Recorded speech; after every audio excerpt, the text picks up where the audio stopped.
365 promesas. 365 razones para creer que Dios nunca falla. Las hojas caen, bailan sin control. Mi suspiro rompe el silencio, buscando un rayo de sol. Descubriendo al Dios que cumple lo que dice. Con Wendy Necio Sub.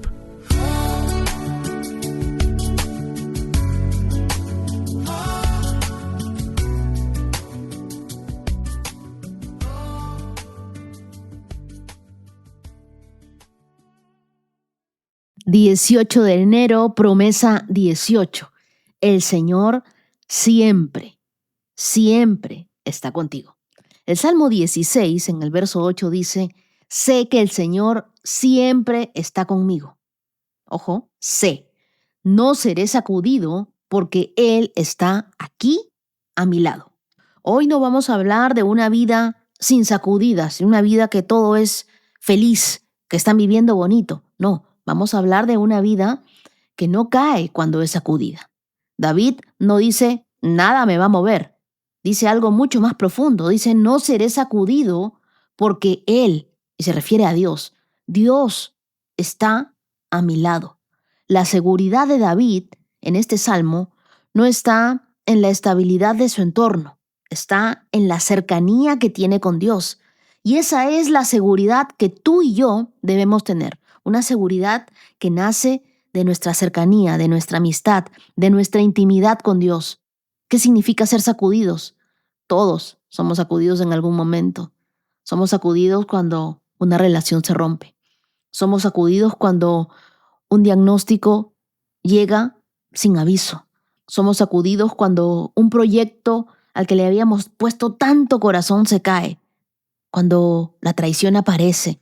Somos sacudidos de repente cuando una puerta se cierra y estábamos esperando tanto por esa residencia, por esa visa, y no sucedió. De repente llegó una noticia que te descoloca. En ese momento sientes que eres sacudido. Y existen muchos sacudones de la vida. La sacudida no es una señal del abandono de Dios. La sacudida es parte de estar vivos. El problema no es ser sacudidos. El verdadero peligro es creer que estamos solos cuando somos sacudidos. No te olvides que Dios en este verso nos recuerda que Él siempre está con nosotros. Así que este sacudón que te sucede a ti y a mí, a Dios no nos sorprende. A Dios no lo coge de improviso. Dios sabía que íbamos a ser sacudidos en el trabajo, con nuestra mascota, con un resultado médico. De una o de otra íbamos a ser sacudidos. Imagínate un barco en medio del mar. Las olas no preguntan si estás listo. El viento no te pasa un memo para avisarte. El mar se mueve sí o sí, pero hay algo que marca la diferencia. ¿Y sabes qué es? El ancla. El ancla no va a detener la tormenta, no va a calmar el mar, tampoco va a silenciar el viento, pero el ancla evita que el barco se pierda. Y eso es lo que David nos está diciendo. Todo puede moverse a tu alrededor, pero yo no me pierdo, porque Dios está siempre conmigo. No está algunas veces conmigo. Dios está siempre conmigo. Y yo creo que de eso nos hemos olvidado muchos de nosotros. Que Dios nos acompaña a esa cita médica. Que Dios está dentro de la sala de operaciones. Que Dios está con nosotros en la oficina cuando vamos a hablar con nuestro jefe. Que Dios está ahí dentro de la iglesia en esa conversación difícil. Que Dios está ahí cuando recibes esa carta de denuncia. Dios está ahí contigo. Él no se ha ido. Él no te ha dejado solo. Él nunca te abandona. Yo creo que esa es la clave de esta promesa. El Señor está conmigo. David no dice, tengo todo bajo control, soy fuerte, todo lo puedo en Cristo que me fortalece, esto ya lo superé. No. Él dice algo mucho más honesto. El Señor está conmigo. Cuando Dios está contigo y cuando tú estás con Dios, Él no te quita todas las luchas, pero no te deja solo en ninguna de ellas. Tampoco te evita el proceso, pero Él te va a sostener durante todo el tiempo que dure ese proceso. Si Dios es por nosotros, ¿quién contra nosotros? Eso no significa que no haya oposición. Significa que ninguna oposición tiene la última palabra sobre tu vida.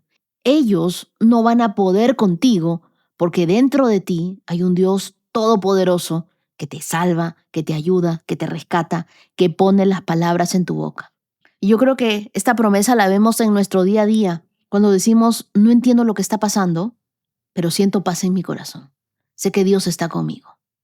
Lloré muchísimo, pero no me siento quebrado. Siento que estoy liberando. Siento que Dios está conmigo y tengo que continuar adelante. Mira, todo se movió, pero yo seguí en pie. Y seguí en pie porque Dios estaba conmigo y me fortalecía. Pensé que no iba a poder y aquí estoy. Y yo creo que hoy hay alguien que me escucha que está en medio de una sacudida. Está una esposa cansada de luchar por su esposo. Está una mamá cansada de las terapias de su hijo. Está alguien esperando un trabajo por mucho tiempo y aún no lo recibe. Alguien está luchando contra la ansiedad. Alguien está sanando una herida muy profunda. Pero quiero decirte algo. Tú no estás solo. Tú no estás sola. Dios está a tu lado. ¿Cómo es que nosotros podemos vivir con esa seguridad de que Él está con nosotros? No es negando lo que nos duele, es abriéndole nuestro corazón a Dios, es aprendiendo a descargarnos en Él, es aprendiendo a buscar de Él, llenarnos en su presencia, aprender de su palabra, es recordando quién camina con nosotros y quién nunca nos ha dejado, quién nunca nos ha abandonado. Así que quiero recordarte hoy y que lo marques en tu Biblia, 3 anclas que te van a ayudar cuando seas sacudido. Lo primero, recuerda quién nunca se mueve. Las circunstancias cambian, Dios no. Dios está siempre contigo. Dios es el mismo ayer, hoy y siempre. Segunda ancla, habla la promesa en medio de la sacudida. No esperes sentirte fuerte para declarar tu fe. Declara tu fe para no caer. Sigue creyendo en esa promesa que Dios te ha dado. Y tercero, permanece aunque no entiendas. La promesa no es todo se aclarará mañana. No. La promesa es no serás sacudido. ¿Qué te quiero decir con esto? Que mucha gente de repente quiere hacerte mal, pero lo que Dios dice es, tú no serás sacudido. Yo voy a estar contigo, yo te voy a proteger. De repente hay una situación que te está sacudiendo hoy y que todo va a cambiar si tú recuerdas quién está a tu lado. Así que quiero que repitas junto conmigo. Todo puede moverse a mi alrededor, pero yo no caeré porque Dios está conmigo. Dios me protege. Y te invito a hacer una oración. Dios, hoy abrazo esta promesa. Reconozco que hay cosas que se están moviendo en mi vida, pero hoy decido creer que no caeré. No porque sea más fuerte, sino porque tú estás a mi lado. Recuérdame que en medio de cada sacudida de la vida, no estoy sola, no estamos solos, Dios. Tú nunca nos has soltado y tú sigues caminando con nosotros. Tú estás aquí conmigo y estás allí con esa mujer que hoy llora por su esposo. Tú estás ahí, Dios, en esa sala de hospital. Tú estás allí, Señor. Tú estás ahí conmigo y yo sé que nada podrá vencerme porque tú nos haces más que vencedores. Hoy descansamos en esa verdad. No seremos sacudidos porque tú estás aquí y tú estás siempre con nosotros. Algo que te pido hoy, Dios, es que así como escuchan de real mi voz, puedan sentir tu presencia y que tú estás con cada uno de ellos. Esto que hoy están enfrentando, este sacudón que ha venido a su vida, yo te pido, Señor, sé tú con cada uno de ellos, mostrándoles tu presencia, mostrándoles tu amor, mostrándoles tu compañía, tu respaldo, tu confirmación, que nada sucede fuera de tu voluntad y sin tu control. Tú, Dios, tienes nuestra vida en tus manos, Señor. Gracias porque estás aquí con nosotros. Gracias, Señor, porque nunca nos dejas. Te amamos con todo nuestro corazón. Oramos en el nombre de Jesús. Amén. Las lecturas para el día de hoy las encontramos en el libro de Génesis, capítulo 37 y capítulo 38 hasta el verso 30. en Mateo, capítulo 12, versos del 22 al 45. Salmos, capítulo 16, versos del 1 al 11. Y Proverbios, capítulo 3, versos del 27 al 32. Y hoy quiero animarte, motivarte a que no importa si estás empezando con el reto o te estás poniendo al día o quizás estás retrasado. Estás avanzando a tu ritmo y cada esfuerzo que haces tiene un valor eterno para Dios. Así que sigue compartiendo tu experiencia, sigue expresando tu fe en redes sociales para inspirar a otros a unirse a este hermoso reto y a conectar con Dios, a conocer y a tener esa cita con nuestro Creador. A mí me motiva y me llena de emoción ver cómo en sus historias hay muchos escribiendo en sus Biblias, marcando textos y contándoles a otros lo bien que les está haciendo leer la Biblia. ¿Tú te imaginas? Estamos en el día 18 de todas las bendiciones que Dios está derramando sobre nosotros, sobre nuestras casas, sobre nuestra familia, porque nosotros hemos decidido comenzarlo con Dios. Ningún otro año antes habíamos comenzado un reto tan importante como este. Ningún otro año antes habíamos escuchado la Biblia todos los días o habíamos leído la Biblia todos los días. ¿Y sabes qué? Cada vez que nosotros nos acercamos a Dios, nos acercamos a su palabra, milagros suceden. Y yo creo que milagros van a ocurrir en tu vida a partir de ahora. Te animo a suscribirte a mi canal de YouTube, activar la campanita para no perderte ningún episodio. Y quiero darle las gracias a todos los que me escuchan por Spotify y por Apple Podcast. Esta semana Dios nos ha bendecido porque hemos estado en el top 3 de los mejores podcasts más escuchados en Colombia y en México. Y eso solamente lo puede hacer Dios. Eso es Dios. ¿Qué te parece si me acompañas en una oración? Amado Dios, tú eres bueno. No hay otro como tú. Ayúdanos a conocerte cada día más. Queremos que mientras nosotros abrimos nuestra Biblia, también abramos nuestro corazón y aprendamos a escucharte. Destapa nuestros oídos espirituales, quita todo velo, toda venda de nuestros ojos para que podamos ver con claridad. Aquellos que están enfermos y que se les dificulta hacer el reto, Señor, trae sanidad sobre sus vidas. Aquellos a los que les falta una Biblia, provee para ellos. Dios, yo te pido que de muchas formas comiences a engreírnos a nosotros, tus hijos. Haznos saber que tú estás con nosotros, que algo está cambiando en nuestra atmósfera, en nuestro ambiente, en las cosas que nosotros hacemos. Todo es para ti y por ti. Este reto lo hemos comenzado para alabarte a ti, Señor. Así que te pedimos, ayúdanos a conocerte cada día más. Hoy oramos en el nombre de Jesús. Amén. Comenzamos con Génesis capítulo 37, verso 1. Los sueños de José. Entonces Jacob volvió a establecerse en la tierra de Canaán, donde su padre había vivido como extranjero. Este es el relato de Jacob y su familia, cuando José tenía 17 años de edad. A menudo cuidaba los rebaños de su padre. Trabajaba para sus medios hermanos, los hijos de Bilha y Silpa, dos de las esposas de su padre. Así que le contaba a su padre acerca de las fechorías que hacían sus hermanos. Él era un Yebitrae. Seguimos. Verso 3. Jacob amaba a José más que a sus otros hijos porque le había nacido en su vejez. Por eso, un día Jacob mandó hacer un regalo especial para José, una hermosa túnica. Pero sus hermanos lo odiaban, porque su padre lo amaba más que a ellos. No dirigían ni una sola palabra amable hacia José. Una noche, José tuvo un sueño, y cuando se lo contó a sus hermanos, lo odiaron más que nunca. Escuchen ese sueño, les dijo. Resulta que estábamos en el campo atando gavillas de grano, y de repente mi gavilla se levantó, y las gavillas de ustedes se juntaron alrededor de la mía y se inclinaron ante ella. Sus hermanos le respondieron: ¿así que crees que serás nuestro rey? ¿No es verdad? ¿De veras tú piensas que reinarás sobre nosotros? Así que lo odiaron aún más debido a sus sueños y a la forma en que los contaba. Al poco tiempo, José tuvo otro sueño y de nuevo se los contó a sus hermanos. Escuchen, tuve otro sueño, les dijo. El sol y la luna y 11 estrellas se inclinaban ante mí.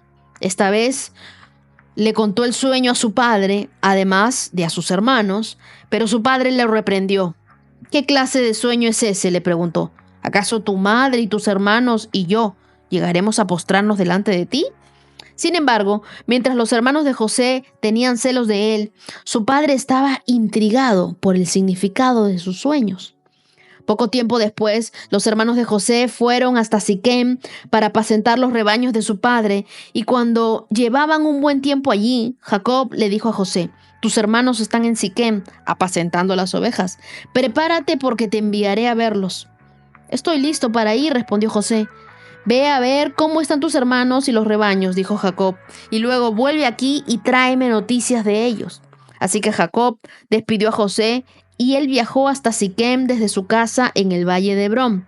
Cuando José llegó a Siquem, un hombre de esa zona lo encontró dando vueltas por el campo. ¿Qué buscas?, le preguntó. Busco a mis hermanos, contestó José. ¿Sabe usted dónde están apacentando sus rebaños? Sí, le dijo el hombre, se han ido, pero les oí decir, vayamos a Dotán. Entonces José siguió a sus hermanos hasta Dotán y allí los encontró. Verso 18. Cuando los hermanos de José lo vieron acercarse, lo reconocieron desde lejos y mientras llegaba, tramaron un plan para matarlo. Aquí viene el soñador, dijeron. Vamos, matémoslo y tirémoslo en una de las cisternas. Podemos decirle a nuestro padre, un animal salvaje se lo comió, entonces veremos qué quedan de sus sueños. Pero cuando Rubén oyó el plan, trató de salvar a José. No lo matemos, dijo. ¿Para qué derramar sangre? Solo tirémoslo en la cisterna vacía, aquí en el desierto, entonces morirá sin que le pongamos una mano encima. Rubén tenía pensado rescatar a José y devolverlo a su padre. Entonces, cuando llegó José y sus hermanos le quitaron la hermosa túnica que llevaba puesta, después lo agarraron y lo tiraron en la cisterna. Y resulta que la cisterna estaba vacía, no tenía nada de agua dentro. Luego, justo cuando se sentaron a comer, levantaron la vista y vieron a la distancia una caravana de camellos que venía acercándose. Era un grupo de mercaderes ismaelitas que transportaban goma de resina, bálsamo, resinas aromáticas desde Galat hasta Egipto. Judá dijo a sus hermanos: ¿qué ganaremos con matar a nuestro hermano? Tendríamos que encubrir el crimen.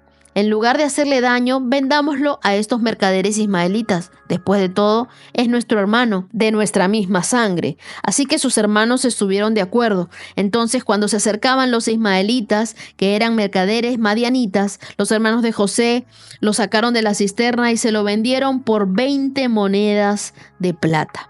Y los mercaderes lo llevaron a Egipto.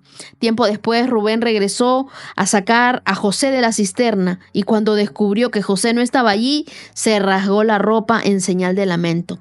Luego regresó donde estaban sus hermanos y dijo lamentándose: el muchacho desapareció, ¿qué voy a hacer ahora? Entonces los hermanos mataron un cabrito y mojaron la túnica de José con sangre, y luego enviaron la hermosa túnica a su padre con el siguiente mensaje: mira lo que encontramos. Esta túnica, ¿no es la de tu hijo? Su padre reconoció de inmediato. Sí, dijo, es la túnica de mi hijo. Seguro que algún animal salvaje se lo comió. Sin duda despedazó a José. Entonces Jacob rasgó su ropa, se vistió de tela áspera e hizo duelo por su hijo durante mucho tiempo. Toda su familia intentó consolarlo, pero él no quiso ser consolado. A menudo decía: me iré a la tumba llorando a mi hijo, y entonces sollozaba. Mientras tanto, los mercaderes madianitas llegaron a Egipto y allí vendieron a José a Potifar, quien era un oficial del faraón, rey de Egipto. Potifar era capitán de la guardia de palacio. Vemos en este capítulo de Génesis 37 a José, el soñador, y vemos su relación con su familia, ¿no? Los sueños que Dios le da, cómo el odio de los hermanos lo lleva a ser vendido como esclavo. En los días de José, todo el mundo tenía una túnica. La utilizaban para resguardarse del frío, para devolver sus pertenencias cuando viajaban o para envolver bebés. Ahora, La mayoría de las túnicas eran sencillas, llegaban hasta la rodilla y tenían las mangas cortitas. Pero la túnica de José no era una túnica como la de todos. Era una túnica como las que usaban los nobles, de múltiples colores, llegaba hasta el tobillo y con las mangas largas. Eso denotó en el verso 3 que José era el preferido de Jacob. La Biblia nos dice que Jacob amaba a José más que a sus otros hijos y a veces el favoritismo puede ser inevitable, pero los efectos divisores deben ser minimizados. Esto desata envidia en los hermanos. Y quizá los padres no pueden cambiar sus sentimientos hacia un hijo predilecto, pero pueden cambiar la forma en la que tratan a los demás. Ningún hijo debe ser maltratado. Entonces, ¿qué sucede cuando un hijo es predilecto, un hijo es más bendecido que otro, un hijo le comienza a ir bien? ¿Qué sucede contigo cuando todos ven que la bendición está sobre tu vida? Y es que el propósito de Dios en tu vida puede despertar oposición, pero esa misma oposición te lleva al destino que Dios diseñó para ti. Luego Dios le da 2 sueños proféticos que indican su futuro liderazgo y esto intensifica el odio de sus hermanos. A mí me sorprende cómo la Biblia de arranque comienza a decir, lo odiaron aún más, lo odiaron más que nunca, lo odiaron hasta querer matarlo. No debemos permitir que la envidia o el rechazo de otros te alejen de la visión que Dios puso en tu corazón. La envidia destruye familias. La envidia de los hermanos de José hizo que ellos quisieran traicionarlo, quisieran matarlo. Los hermanos de José ya estaban enojados por la posibilidad de que su hermano menor se convirtiera en el jefe de ellos. Y luego José le echó más leña al fuego con su actitud inmadura y sus alardes, ¿no? Y es que a nadie le cae bien un fanfarrón. Hay cosas que Dios te dice a ti que no es para que se las cuentes a todo el mundo. Yo creo que eso aprendió José a duras penas, ¿no? Yo estoy permitiendo que el resentimiento y la envidia afecten mis relaciones. Cuando el odio comienza en el corazón, pero siempre termina en acciones. ¿Podría la envidia causarle a alguien deseos de matar? Antes de que me digas, claro que no te olvides de Caín y Abel.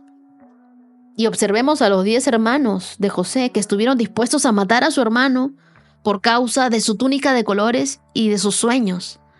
Su envidia se convirtió en ira, lo cegó. Y eso pasa cuando te dejas llevar por el enojo, no ves con claridad nada. ¿Cómo le harías eso a tu hermano? ¿Cómo le harías eso a una persona?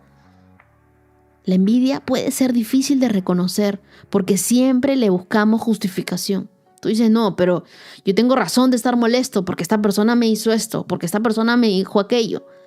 Y la envidia fuera de control puede crecer rápidamente y llevarnos a pecados más serios. Quiero que pienses en las consecuencias de los pensamientos que tienes. Muchos tenemos pensamientos de venganza, pensamientos de ira contra otras personas. Y yo te digo, mientras más tiempo la envidia la tengas conviviendo contigo como inquilina, más difícil va a ser desalojarla. Luego vemos la traición. Los hermanos de José, cómo lo venden como esclavo para deshacerse de él y fingiendo ante su padre que fue devorado por un animal salvaje. Yo creo que eso no es tener nada de compasión. Yo nunca le daría a mis padres un dolor así. José termina en Egipto, donde el plan de Dios comienza a desarrollarse. Y es que, ¿sabes qué? Dios usará incluso los momentos de traición o los momentos de rechazo o los momentos de pozo para cumplir su plan. José fue vendido, pero su destino era el cumplimiento de las promesas que Dios le había hecho a Jacob y a él en sus sueños. Cuando Dios te da un sueño, a menudo serás probado para verlo cumplido. En los versos 27 y 26, a los hermanos de José lo que les preocupaba era cargar con la culpa de su muerte. Y Judá sugirió una alternativa que no era correcta, pero que los libraría de cometer un homicidio. Y a veces optamos por la solución que es la menos mala, ¿no? Pero aún así es incorrecta. Cuando alguien a ti te proponga una solución aparentemente viable, primero pregúntate, ¿esto es correcto? ¿Qué haría Jesús en mi lugar? Lo que estoy pensando, lo que estoy haciendo, ¿viene de Dios? Y luego en el verso 28, los hermanos de José deciden no matarlo, sino venderlo. Pensaban que él podía ser vendido como esclavo. Estaban muy dispuestos a que aquellos crueles traficantes de esclavos hicieran la maldad que ellos no se atrevían a cometer. José tendría que enfrentarse a un viaje de 30 días a través del desierto, probablemente encadenado, porque así se les trataba a los esclavos, a pie, lo tratarían como un equipaje, y una vez en Egipto lo venderían como mercancía. Sus hermanos pensaron que nunca lo volverían a ver, pero Dios estaba en control de la vida de José y tenía otros planes para José. Versos 29 y 30 nos cuentan el momento en el que Rubén regresa al pozo a buscar a José, pero José ya no estaba. Su primera reacción fue ¡ay de mí! En vez de ¿qué le pasará a mi hermano? A José. Y yo me pregunto, cuando tú te ves en una situación difícil, ¿te preocupas primero por ti? ¿O consideras a la persona que se ve más afectada por el problema? Y lo más probable es que encuentres la solución. Dios usa la adversidad. Aunque José fue traicionado, cada paso en su sufrimiento lo acercó más a su propósito. Y Dios permitió que sobreviviera y que prosperara donde muchos hubieran fracasado. Quizás puedes identificarte con una o más de las dificultades por las que pasó José. Él fue traicionado, él fue abandonado por su familia, él fue acosado sexualmente, él fue castigado por hacer lo correcto, él soportó un largo encarcelamiento, él fue olvidado por aquellos a quienes ayudó. José no es de los que se preguntaba, ¿por qué a mí, Señor? ¿Por qué a mí? ¿Por qué me está pasando esto? Más bien él siempre dijo, ¿qué debo hacer ahora? ¿Cuál es el siguiente paso? Los sueños, amigos, siempre vienen con desafíos. Y Dios le mostró a José un futuro glorioso, pero no le reveló el proceso que enfrentaría para llegar allí. Muchos de nosotros tenemos grandes promesas y sueños, pero nos hemos olvidado del proceso que tenemos que afrontar para recibir esos sueños y esas promesas. Te pregunto hoy, ¿confías en el proceso de Dios? Incluso cuando no entiendes lo que sucede. A veces Dios no nos da el mapa completo, pero sí nos guía paso a paso. Toma un momento para examinar tu corazón. ¿Hay envidia? ¿Hay rencor? ¿Hay falta de perdón en tu corazón? ¿Te han tratado peor que los hermanos de José? Ora y entrégale a Dios esas emociones y pídele, sana mis relaciones, sana mi corazón. Dios, hoy yo quiero confiar en tu proceso. Quiero que tomes un momento para escribir tus sueños y tus metas y le pidas a Dios que te ayude a perseverar, incluso cuando enfrentes oposición y cuando los desafíos sean inesperados. Que tú seas como un portador de paz para tu familia. Si hay conflictos en tu hogar, que busques las formas prácticas de reconciliar. José sufrió por la falta de unidad, pero al final Dios lo usó para restaurar a su familia. Génesis 37 nos recuerda que Dios nunca abandona a los que confían en Él, incluso cuando parecen estar en el fondo del pozo. Los sueños de Dios a menudo requieren paciencia, fe, perseverancia, pero sus planes siempre se cumplen. Y te lo repito, los planes de Dios siempre se cumplen. ¿Qué área de tu vida necesitas rendir hoy al proceso de Dios? ¿Estás listo para confiar en que el sueño que Dios puso en tu corazón será cumplido en su tiempo? Los sueños de José fueron una revelación divina de su futuro. Aunque sus hermanos intentaron frustrar esos sueños, los planes de Dios son inmutables y se cumplirán a su debido tiempo. ¿Qué quiere decir inmutable? Que para Dios las cosas se dan sí o sí. Continuemos leyendo Génesis capítulo 38, verso 1. En esos días Judá dejó su casa y se fue a Adulam, donde se quedó con un hombre llamado Gira. Allí vio a una mujer cananea, la hija de Súa, y se casó con ella. Cuando se acostaron, ella quedó embarazada y dio a luz a un hijo y le puso por nombre Después volvió a quedar embarazada y dio a luz otro hijo y le puso por nombre Onán. Además dio a luz un tercer hijo y lo llamó Sela. Cuando nació Sela, ellos vivían en Kesip. Con el transcurso del tiempo, Judá arregló que su hijo mayor, se casara con una joven llamada Tamar. Pero era un hombre perverso ante los ojos del Señor, y el Señor le quitó la vida. Entonces Judá dijo a Onán, hermano de cásate con Tamar. Como nuestra ley exige al hermano de un hombre que haya muerto, tú debes darle un heredero a tu hermano. Pero Onán no estaba dispuesto a tener un hijo que no fuera su propio heredero. Por eso, cada vez que tenía relaciones sexuales con la mujer de su hermano, derramaba el semen en el suelo. Esto evitaba que ella tuviera un hijo de su hermano. Así que el Señor consideró una maldad que Onán negara un hijo a su hermano muerto, y el Señor también le quitó la vida a Onán. Entonces Judá le dijo a Tamar, su nuera, vuelve a la casa de tus padres y permanece viuda hasta que mi hijo Sela tenga edad suficiente para casarse contigo.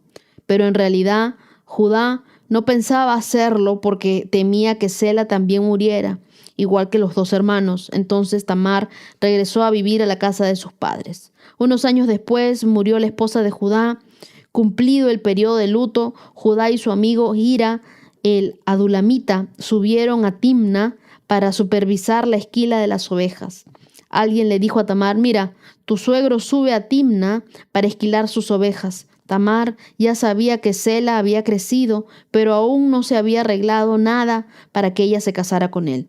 Así que se quitó la ropa de viuda, se cubrió con un velo para disfrazarse, luego se sentó junto al camino a la entrada de la aldea de Naim, la cual está en rumbo a Timna. Judá la vio y creyó que era una prostituta, porque ella tenía el rostro cubierto. Entonces se detuvo y le hizo una propuesta indecente. Déjame tener sexo contigo, le dijo, sin darse cuenta de que era su propia nuera. ¿Cuánto me pagarás para tener sexo contigo?, preguntó Tamar. Te enviaré un cabrito de mi rebaño, prometió Judá.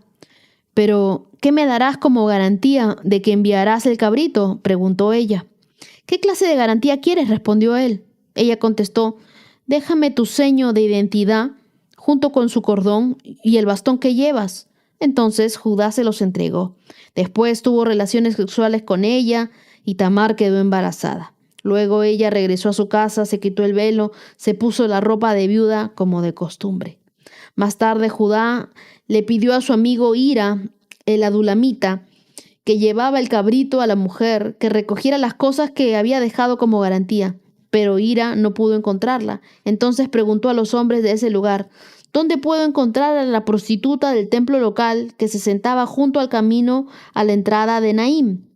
Nunca hemos visto una prostituta del templo aquí, contestaron ellos.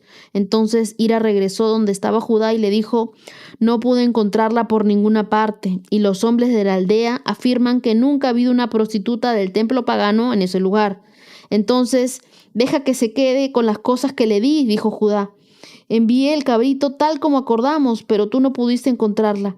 Si regresamos a buscarla, seremos el hazmerreír del pueblo.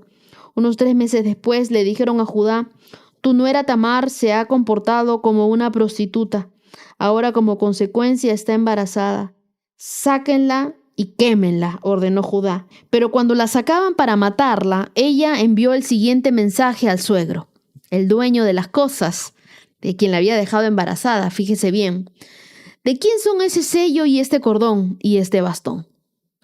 Judá los reconoció enseguida y dijo, ella es más justa que yo, porque no arreglé que ella se casara con mi hijo Sela, y Judá nunca más volvió a acostarse con Tamar. Y cuando llegó el tiempo en el que Tamar diera luz, se descubrió que esperaba gemelos. Durante el parto, uno de los niños sacó la mano. Entonces la partera le ató un hilo rojo a la muñeca y anunció: este salió primero. Pero luego el niño metió la mano de vuelta y salió primero su hermano. Entonces la partera exclamó: vaya, ¿cómo hiciste para abrirte brecha y salir primero? Y lo llamaron Fares. Luego nació el hijo que llevaba el hilo rojo en la muñeca y lo llamaron Sera.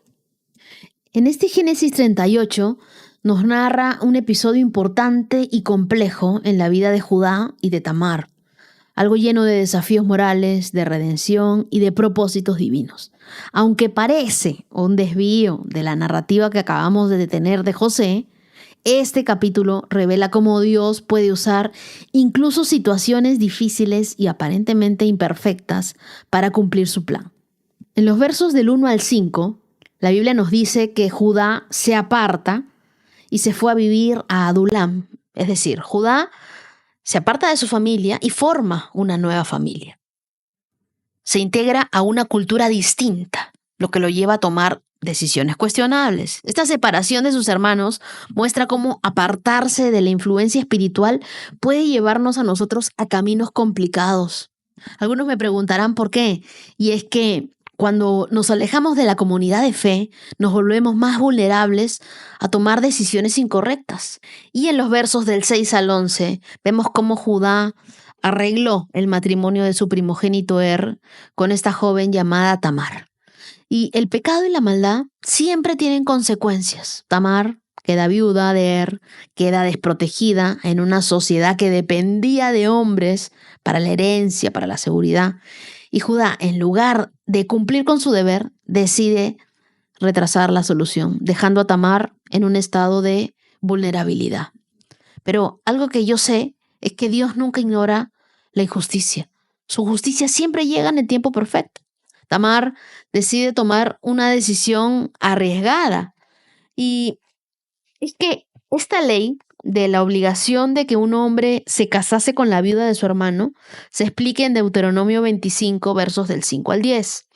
Pero la razón de esta ley era para que la viuda sin hijos pudiera concebir y recibiera la herencia del esposo fallecido. Entonces, la deja viuda, pero también la deja sin hijos. No había una línea familiar a través de la cual pudiera ser transferida la herencia y la bendición de este pacto. Dios mata a Onán porque no quiso cumplir con la obligación que tenía con su hermano y con Tamar. Y bueno, en los versos del 15 al 23 nos parece extraño que en la historia se escriba acerca de la prostitución con tanta ligereza. Sin embargo, las prostitutas eran comunes en las culturas paganas como la de Canaán, y las prostitutas públicas servían a las diosas cananeas y eran parte de los cultos religiosos. ¿Qué hace Tamar? Tamar se quita las ropas de viuda, se disfraza, ¿no?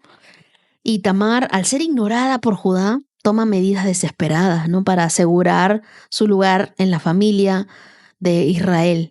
Aunque su plan parece cuestionable, su acción demostraba valentía y el deseo de justicia.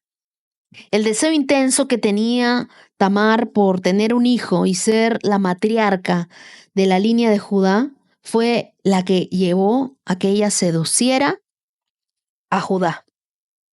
Y a Judá lo llevó su lujuria. Ninguno de los dos casos tenía justificación.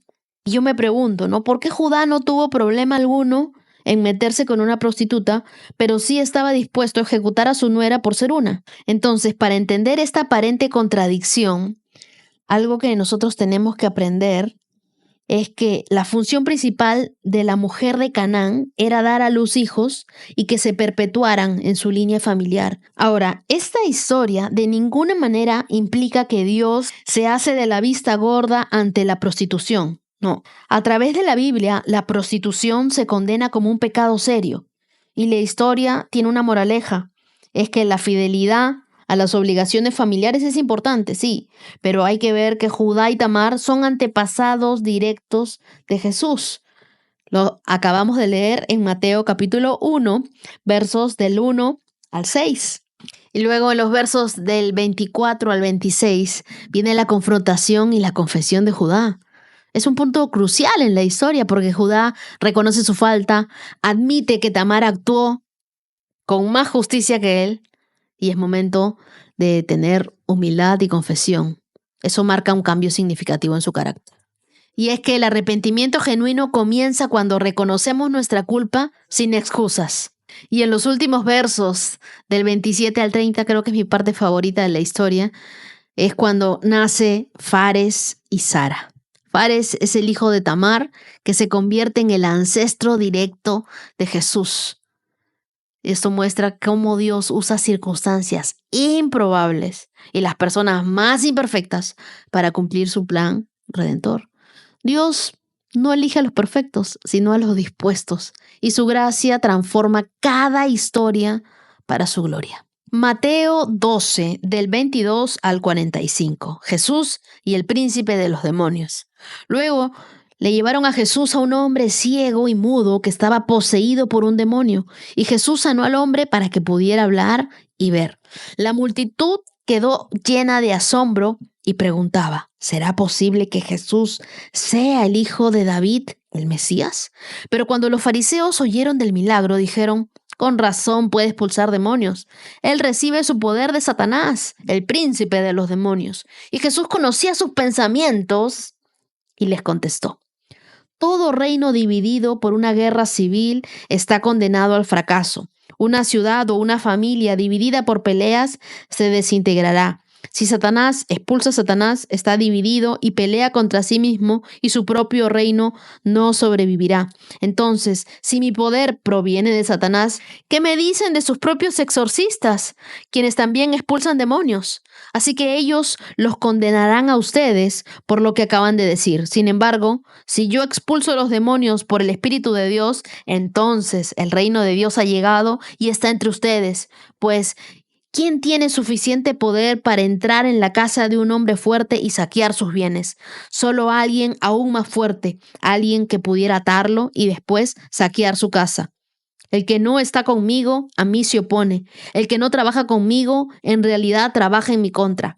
Por eso digo, cualquier pecado o blasfemia pueden ser perdonados, excepto la blasfemia contra el Espíritu Santo, que jamás será perdonada. El que hable en contra del Hijo del Hombre puede ser perdonado, pero el que hable contra el Espíritu Santo jamás será perdonado, ya sea en este mundo o en el que vendrá. Aún un árbol se le identifica por su fruto. Si el árbol es bueno, y su fruto será bueno. Si el árbol es malo, y su fruto será malo. Camarada de víboras, ¿cómo podrían hombres malos como ustedes hablar de lo que es bueno y correcto? Pues lo que está en el corazón determina lo que uno dice. Una persona buena produce cosas buenas del tesoro de su buen corazón, y una persona mala produce cosas malas del tesoro de su mal corazón. Les digo lo siguiente, el día del juicio tendrán que dar cuenta en toda palabra inútil que han dicho. Las palabras que digas te absolverán o te condenarán. Un día, algunos maestros de la ley religiosa y algunos fariseos se acercaron a Jesús y le dijeron, Maestro, queremos que nos muestres alguna señal milagrosa para probar tu autoridad. Y Jesús le respondió, solo una generación maligna y adúltera exigiría una señal milagrosa, por la única que les daré será la señal del profeta Jonás. Así que Jonás estuvo en el vientre del gran pez durante 3 días y 3 noches. El Hijo del Hombre estará en el corazón de la tierra durante 3 días y 3 noches. El día del juicio, los habitantes de Nínive se levantarán contra esta generación y la condenarán, porque ellos se arrepintieron de sus pecados al escuchar la predicación de Jonás.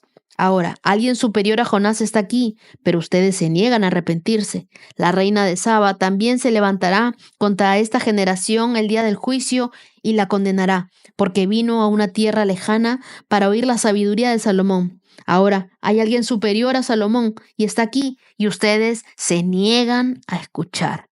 Cuando el espíritu maligno sale de esa persona, va al desierto en busca de descanso, pero no lo encuentra. Entonces dice, volveré a la persona de la cual salí, de modo que regresa y encuentra su antigua casa vacía, barrida, en orden. Entonces el espíritu busca a otros 7 espíritus más malignos que él, y todos entran en la persona y viven allí. Entonces esa persona queda peor que antes, y esto es lo que le ocurrirá a esta generación maligna.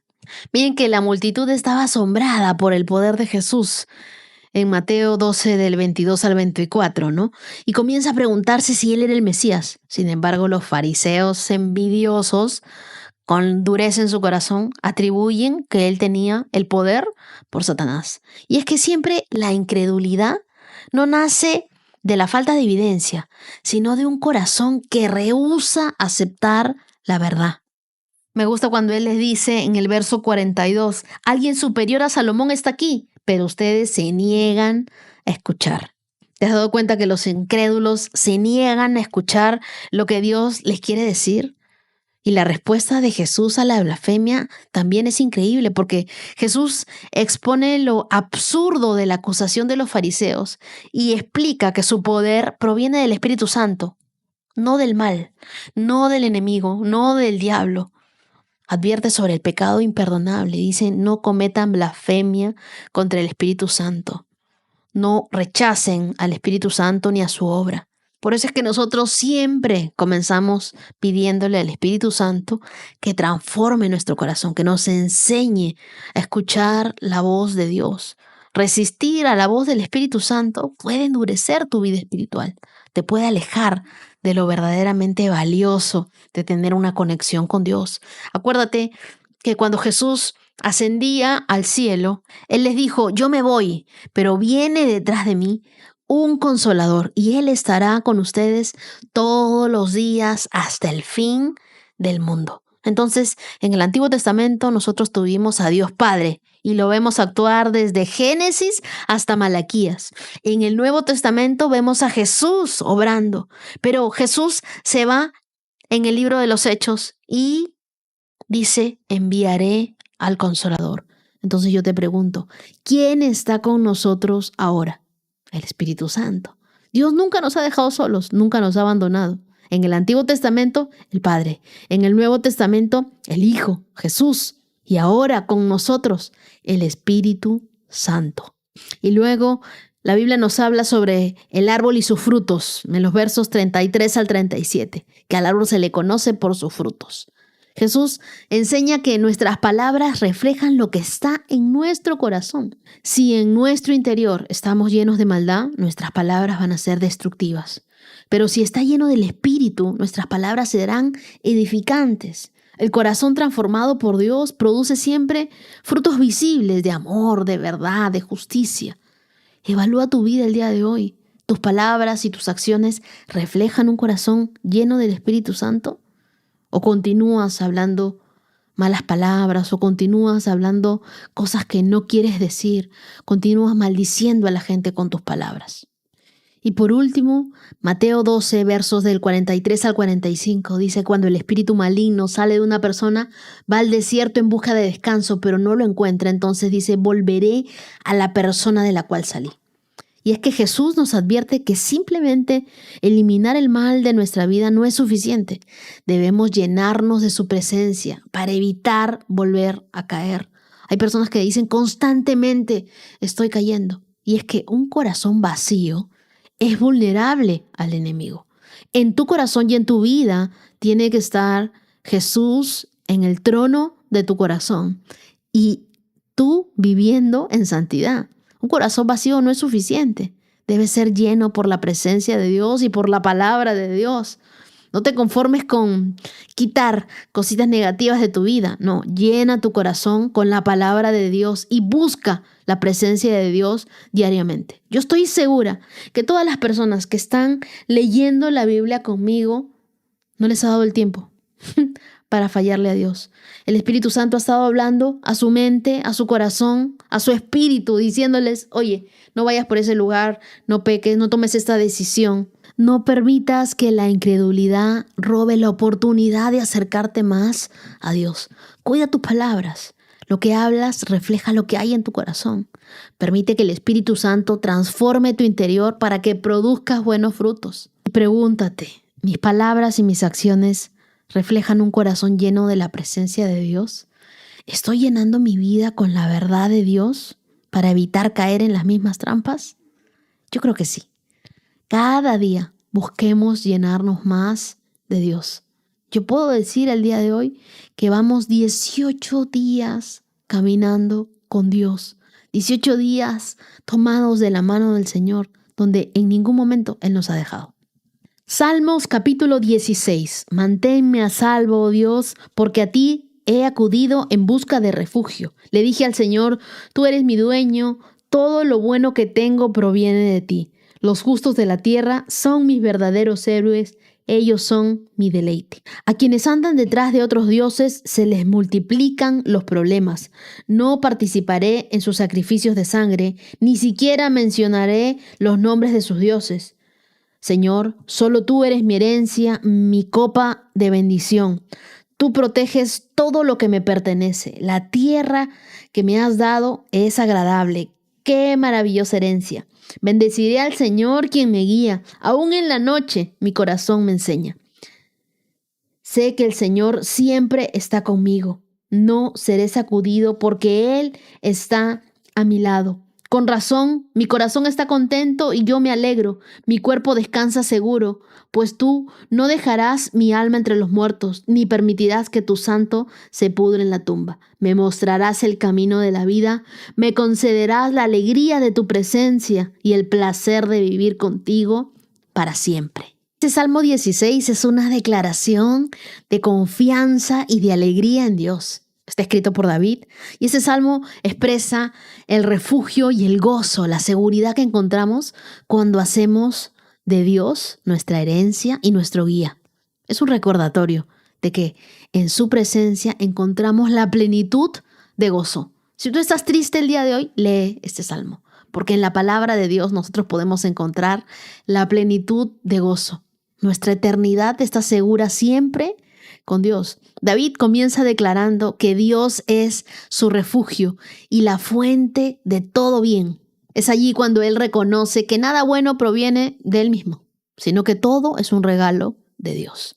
Así nosotros también deberíamos ver cada día como un regalo de Dios. Dios no solo es nuestro refugio en la tormenta, sino que también es nuestra alegría en los momentos de calma. ¿Dónde buscas refugio tú en los momentos de dificultad?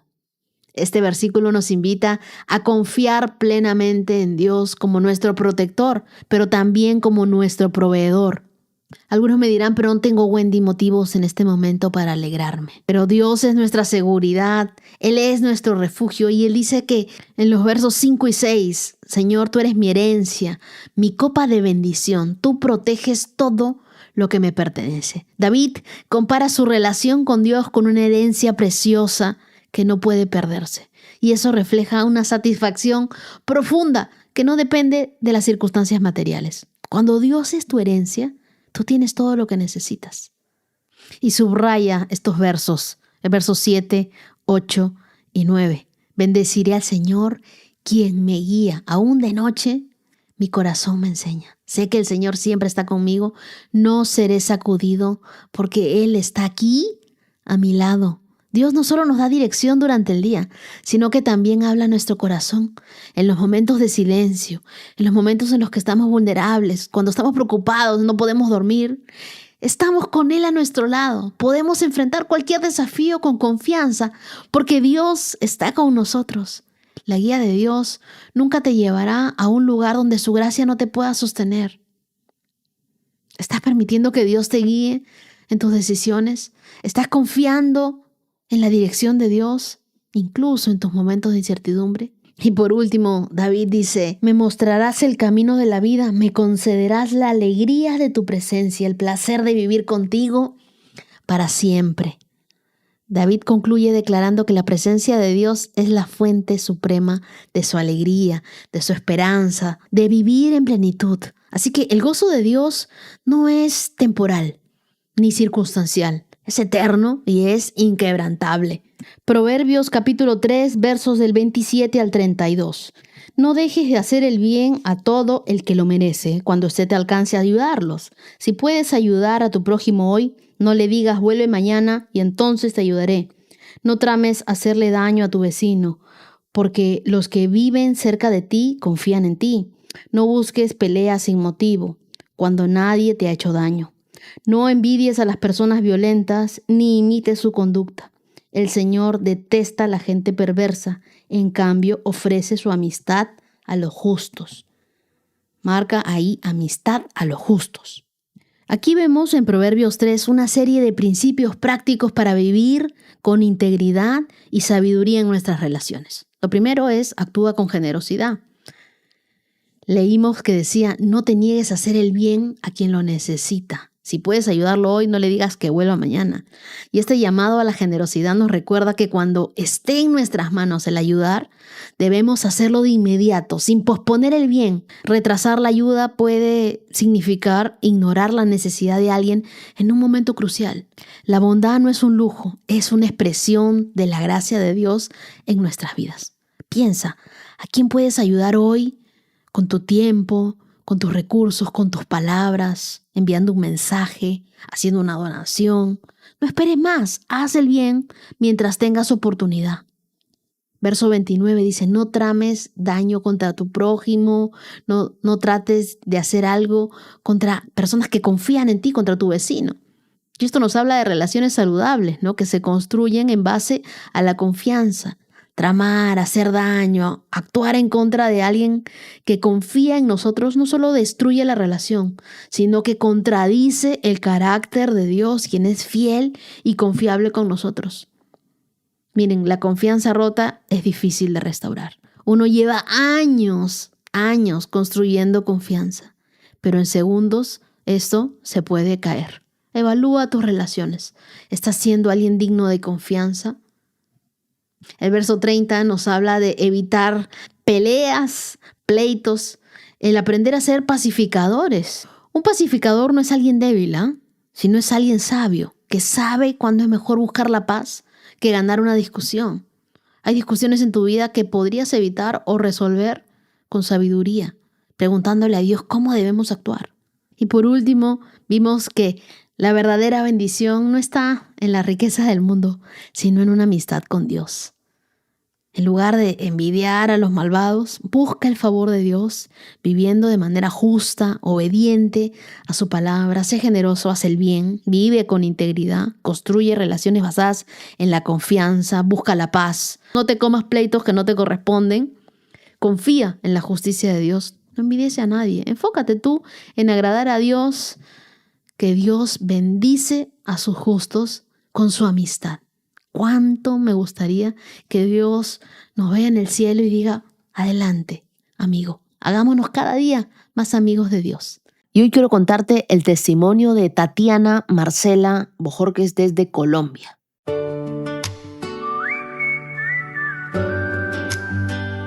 Las hojas caen, bailan sin control. Mi suspiro rompe el silencio, buscando un rayo de sol. Dios, mi Salvador. Como el hijo pródigo regresó a la casa del Padre, he tenido la oportunidad de hacerlo también este año. Dios es bueno, Dios me ha sanado, me ha libertado, pero sobre todo me ha restaurado. Gracias, Señor, por acercarte a mí cuando más te necesitaba. Veo tu promesa, promesa, promesa que fortalece. Oh, promesa, promesa, promesa que provee. Oh, promesa, promesa que protege. Este es un testimonio que no nace de la perfección, sino de la sanidad, de alguien que fue alcanzada por Dios justo en el lugar donde más dolía. Tatiana creció con una adolescencia marcada por la rebeldía. Ella me dice que desde muy joven entró en un estilo de vida donde las fiestas, el alcohol y las decisiones impulsivas se volvieron una rutina en ella. Durante años pensó que todo estaba bien, que no había nada que revisar, nada que sanar. Nunca se detuvo a preguntarse por qué bebía tanto, por qué se sentía tan vacía cuando se apagaban las risas. Desde los 15 años estuvo envuelta en muchas relaciones y se rodeó de personas que reforzaban la idea de que ese camino era el correcto. Sin embargo, había algo que no la llenaba. Podía pasar días enteros bebiendo, riendo, saliendo, pero al llegar a casa, la amargura la envolvía. El vacío siempre volvía. Una madrugada todo cambió. Se levantó llorando, se arrodilló y por primera vez fue completamente honesta delante de Dios. Le dijo que ya no quería esa vida, que necesitaba ayuda y que sacara de ella todo aquello que la tenía atrapada. Lloró como nunca antes. Ella siente que se quebró delante de Dios, que le suplicó. Y desde ese momento Dios empezó a obrar. Al día siguiente, sin buscarlo, apareció en sus redes un video con un mensaje de la palabra de Dios. Fue la primera vez, después de muchos años, que ella decidió escuchar algo relacionado con Dios. Luego llegó el podcast 365 con Dios. Desde ese día, Tatiana no ha dejado de escuchar la palabra de Dios ni una sola vez.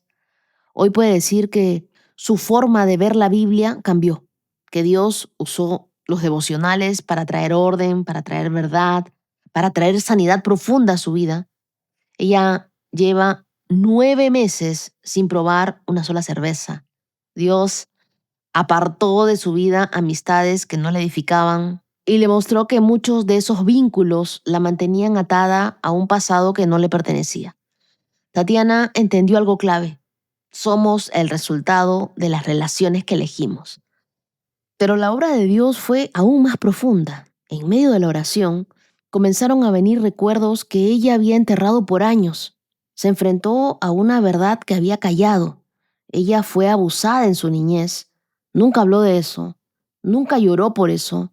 Se refugió en el alcohol para poder sobrevivir al dolor que no sabía cómo nombrar. A los casi 15 años, asesinaron a su padrastro. Él era su figura de protección, el lugar donde ella se sentía segura. Su muerte marcó un antes y un después. Tatiana le reclamó a Dios, se alejó de la iglesia, entró en una vida dominada por el dolor, por la confusión y la huida. Pasaron 19 años. 19 años para que el dolor dejara de gobernarla. 19 años para entender que los tiempos de Dios son perfectos.